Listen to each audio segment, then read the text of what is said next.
হাম নিয়ে আতঙ্ক নয়, প্রয়োজন সচেতনতা। বিশেষজ্ঞরা বলছেন হামের প্রকোপ বাড়ায় সাপ্লিমেন্টারি ভ্যাকসিনেশন শুরু করা গেলে এর প্রকোপ নিয়ন্ত্রণ সহজ হবে। সংক্রমণ রোধে বেশ কিছু হাসপাতালে এরই মধ্যে চালু হয়েছে বিশেষায়িত ওয়ার্ড।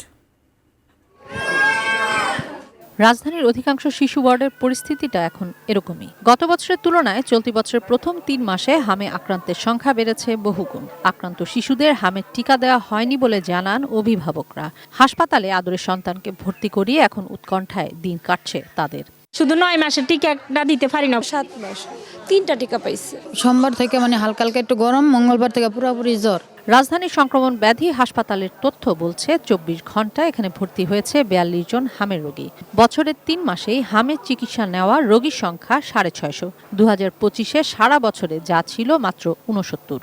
শুধু হাম থেকে আসলে মৃত্যু হয়েছে এরকম নয়, হামের সাথে সাথে ওদের মধ্যে বিভিন্ন রকম জটিলতা ছিল। প্রথম 10টা বেড ছিল, সেটাকে আমরা উন্নীত করেছি 18টা বেডে।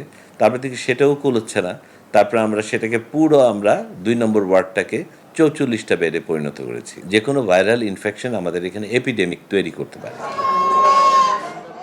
শিশুরোগ বিশেষজ্ঞরা জানান, জ্বর বা র্যাশ হলেই সেটা হাম নয়। সঠিকভাবে রোগ শনাক্তের পাশাপাশি পরিস্থিতি সামাল দেওয়ার উদ্যোগ নেওয়া জরুরি। এটা একটা ডিস্ট্রিবিউশন প্যাটার্ন আছে, সেই প্যাটার্ন ফলো করে মুখের থেকে শুরু করে পিঠ, শরীর আস্তে আস্তে পায়ের নিচের দিকে চলে গেল।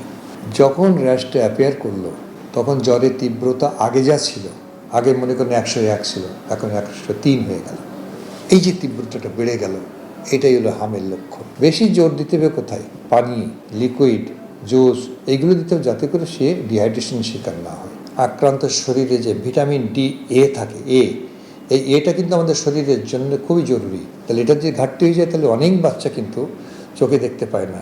এই যেহেতু এটা সংক্রামক রোগ, সুতরাং বাচ্চাটাকে যতটুকু সম্ভব অন্য সুস্থ বাচ্চার থেকে একটু আলাদা করে রাখা। হাম অত্যন্ত ছোঁয়াচে রোগ বলে শিশুদের দ্রুত আইসোলেশন ও যথাযথ চিকিৎসা প্রয়োজন। ৬ মাস থেকে ১৫ বছর বয়সী শিশু কিশোরদের টিকার আওতায় আনতে জোর দিয়েছেন বিশেষজ্ঞরা। এখন আমাদের টিকাটা দিব সবাইকে। ৬ মাসের পরের থেকে ১৫ বছর বয়স পর্যন্ত যত বাচ্চা আছে সব বাচ্চাকে যদি দিয়ে দিতে পারি, তাহলে গ্যাপটা কমে যাবে, ভাইরাসও আর আমাদের অ্যাটাক করতে পারবে। কিশোর জাহান, এটিএন নিউজ, ঢাকা।